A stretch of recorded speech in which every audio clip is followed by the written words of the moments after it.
Sai news కి స్వాగతం. ఇప్పుడే అందిన వార్త. ఈపీఎఫ్ఓ ఖాతాదారులకు గుడ్ న్యూస్ చెప్పిన కేంద్రం. ఉద్యోగం చేస్తూ పీఎఫ్ అకౌంట్ ఉన్న వారికి శుభవార్త. ఎంప్లాయీస్ ప్రొవిడెంట్ ఫండ్ ఆర్గనైజేషన్ కీలక ప్రకటన చేసింది. ఈపీఎఫ్ఓ చందాదారులుగా ఉన్న ఉద్యోగులు వివిధ ప్రయోజనాలను పొందుతారు. పదవీ విరమణ తర్వాత ప్రయోజనాలలో బల్క్ కార్పస్, నెలవారీ పెన్షన్, రుణం, బీమా ఉన్నాయి. ఇది కాకుండా చందాదారులకు అదనపు బోనస్లు కూడా ఇస్తారు. కానీ చాలా మంది ఈపీఎఫ్ ఖాతాదారులకు ఇది తెలియదు. అదనపు బోనస్ పొందే లబ్ధిదారుల జాబితాను కూడా ప్రొవిడెంట్ ఫండ్ సిద్ధం చేస్తున్నట్లు ఈ మధ్య ప్రకటించింది. అదనపు బోనస్ గరిష్ట మొత్తం 50,000 వరకు ఉంటుంది.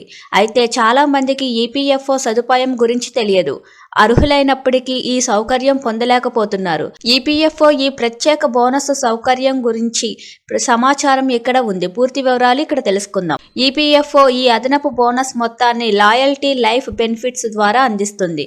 ఇందుకోసం ఎంప్లాయీస్ ప్రొవిడెంట్ ఫండ్ ఆర్గనైజేషన్ నిర్దేశించిన కొన్ని షరతులను తప్పనిసరిగా పాటించాలి. ఉదాహరణకు కనీసం 20 సంవత్సరాల పాటు పీఎఫ్ మినహాయింపు ఉన్న ఉద్యోగులు మాత్రమే అదనపు బోనస్ ప్రయోజనాన్ని పొందగలరు.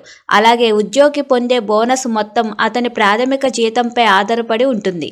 వీటిని బట్టి అదనపు బోనస్ లెక్కిస్తారు. గరిష్ట బోనస్ మొత్తం 50,000 వరకు ఉండవచ్చు. బేసిక్ జీతం 5,000 ఉన్న ఉద్యోగులు సుమారు 30,000 అదనపు బోనస్ పొందుతారు. 10,000 ప్రాథమిక జీతం కలిగిన ఉద్యోగులు దాదాపు 40,000 అదనపు బోనస్ మొత్తాన్ని పొందే అవకాశం ఉంది. బేసిక్ జీతం ఇంతకంటే ఎక్కువ ఉంటే అదనంగా బోనస్ 50,000 వస్తుంది.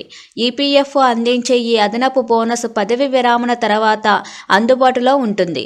ఉద్యోగులకు పదవి విరమణ సమయంలో అదనపు బోనస్ లభించేలా ఇది నిర్ధారిస్తుంది. అందువల్ల ఉద్యోగుల పదవి విరమణ సమయంలో అదనపు నగదు ప్రయోజనాలను పొందుతారు.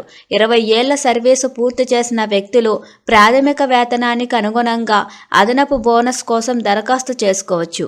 అదనపు బోనస్ కోసం ఆన్లైన్ దరఖాస్తుల సౌకర్యం కూడా అందిస్తుంది. చూస్తున్నారు కదా ఫ్రెండ్స్, ఈ వీడియో కానీ మీకు నచ్చినట్లయితే మన ఛానల్కి ఒక లైక్ చేసి, షేర్ చేసి, సబ్స్క్రైబ్ చేసుకోండి. Thank you for watching this video.